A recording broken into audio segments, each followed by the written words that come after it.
Hi, I just wanted to talk about the dark and macabre origins of Peter Pan.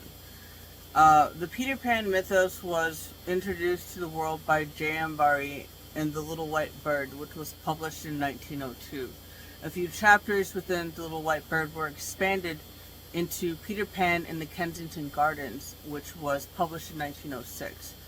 According to the story, Peter was once, like all infants, part bird. Later found that he was more like a human than a bird. This potential allegory for depression is grounded where Peter Pan has always been sourced from a tragic event in J.M. Barrie's life. Reading directly from the Wikipedia, the story goes like this. Peter feels rather guilty for leaving his mother, mostly because he believes that she misses him terribly. He considers returning to live with her, but decides to go back to the gardens to say his last goodbyes. Unfortunately, Peter stays too long in the gardens and then he uses his second wish to go home permanently. He is devastated to learn that in his absence, his mother had given birth to another boy that she can love. Peter returns heartbroken to the Kensington Gardens. Peter later meets a little girl named Mamie Mannering, who is lost in the gardens. They become fast friends, and he asks her to marry him. She was going to stay, but then she realized that her mother was going to be missing her, so she left and does not forget Peter, though. Makes him presents and letters. She is the literary predecessor to the character Wendy Darling. Um, Throughout the novel, Peter misunderstands simple things like children's games. He doesn't know what a pram, which is a baby carriage, is. Mistaking it for an animal, becomes extremely attached to a lost boy's kite. A boy's lost kite, sorry. It is only when Mamie tells him that he discovers his plays all his games incorrectly. When Peter is not playing, he likes to make graves for the children who get lost at night, burying them with little headstones in the gardens. In the actual Kensington Gardens, there are two stones that are ancient border markers that J.M. Barrie has integrated into Peter Pan and the Kensington Gardens mythos. Here, quote, here, Peter found the two babes who had fallen unnoticed from their perambulators, again, baby carriage, Phoebe, aged 13 months, and Walter, probably still younger, for Peter seems to have felt the delicacy about putting any age on the stone. They lie side by side. I want to emphasize that much of the following is speculative and there are varying conflicting theories as to what happened on the day of his brother's, before his brother's 14th birthday, when his brother David had gone ice skating, got pushed by a friend, and died, forever cementing him as a child.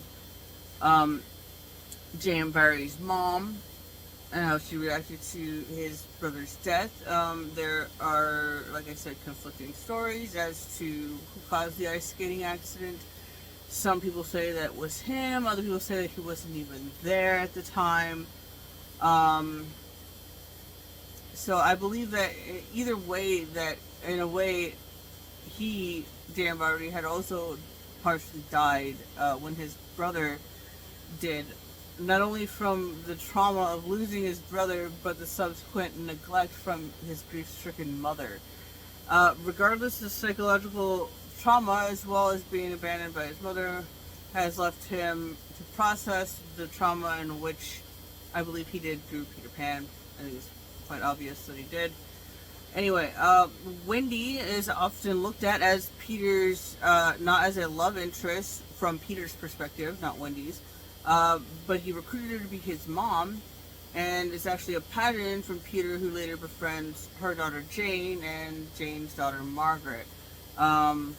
So he's really reaching out, trying to find his mom, you know. J.M. Barrie was 6 at the time his brother died, and again, some speculate that he was there. He might have even been responsible, although I've already said that some people are saying that it was actually somebody else. It gets dark pretty quickly in his life. He once dressed up in his brother's clothing, entering his grief-stricken mother's darkened room. When one considers a further allegory of the Lost Boys, the whole themes are quite apparent.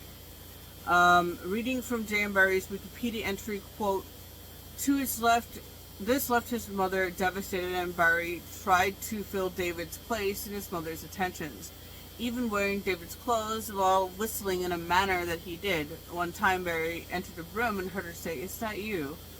And I thought it was the dead boy she was speaking to, wrote Barrie in his biographical account of his mother, Margaret Ogilvy, 1896. And I said in a little lonely voice, no, it's just me. Barrie's mother found comfort in the fact that her dead son would remain forever a boy and never to grow up and leave her. Peter Pan, of course, is also made into a novel and a play, among other things.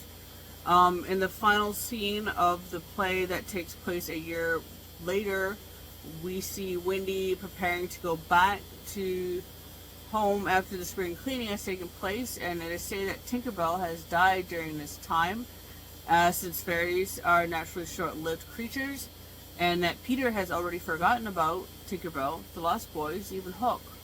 When Wendy returns, he doesn't understand Wendy's wistful wish that she could take him back with her. And I have dropped some links below.